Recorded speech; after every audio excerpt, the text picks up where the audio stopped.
Today, we're diving into one of the most famous literary awards on the planet, the Booker Prize. For over 50 years, it's been a massive benchmark for incredible fiction.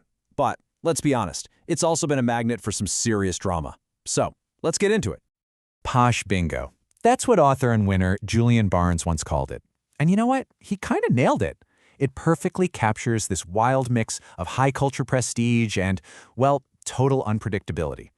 This is an award that can make a career overnight, but it can also spark a furious debate. So, what does it actually take to win this thing? And why does it matter so much?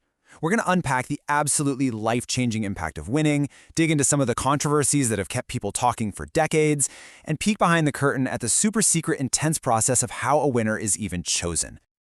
Okay, but first, a quick clarification because this can get a little confusing. We're talking about the Booker Prize, the one for novels written originally in English and published in the UK or Ireland. It has a sibling, the International Booker Prize, which celebrates amazing novels that have been translated into English. Both are a huge deal, but that's the key difference. So, what happens when an author actually wins? Let's talk about this incredible, almost magical phenomenon known as the Booker Bounce. The winner gets a check for £50,000, which is, that's a nice payday. But honestly, that's just the tip of the iceberg. The real prize is something so much bigger. Let's just take Hilary Mantel's Bring Up the Bodies as an example. Before she won, it was selling around 1,800 copies a week. Pretty respectable. The week after she won, it sold over 10,000. That is the Booker Bounce in action. It's like strapping a rocket to your book's sales. And this isn't just a flash in the pan. Winning catapults an author into a completely different league. We're talking literary stardom. All of a sudden, you've got global recognition, your book is being translated into dozens of languages, and you can bet your next publishing deal is going to look a lot healthier. It can turn a little-known writer into a household name just like that. The prize's influence just ripples out everywhere. I mean, think about some huge movies you've probably seen. Schindler's List? That was based on a Booker-winning novel. Life of Pi? Same thing. So the big takeaway here is that the Booker doesn't just sell books, it actively shapes our entire cultural conversation. But all that prestige, it doesn't come without a fight. The Booker has a long and messy history of controversy, making it just as much a prize fight as it is posh bingo. Oh, this prize has never been afraid to stir the pot. There have been huge arguments over the years. From whether Schindler's Ark was fact or fiction, to the firestorm in 2013 when they decided to allow American authors to compete, a move Julian Barnes called straightforwardly daft. But one of its very first scandals might still be its most powerful. Picture this. It's 1972. The winner, John Berger, gets on stage. Instead of just saying thank you, he uses his speech to protest the prize's original sponsor, a company called Booker McConnell. He directly connected their long history in the Caribbean sugar trade to the region's poverty.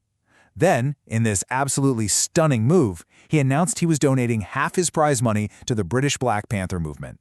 Wow! That moment cemented the prize's political relevance. Okay, so with all this impact and all this controversy on the line, how on earth is a winner actually picked? Let's pull back the curtain on the very secretive and incredibly demanding judging process.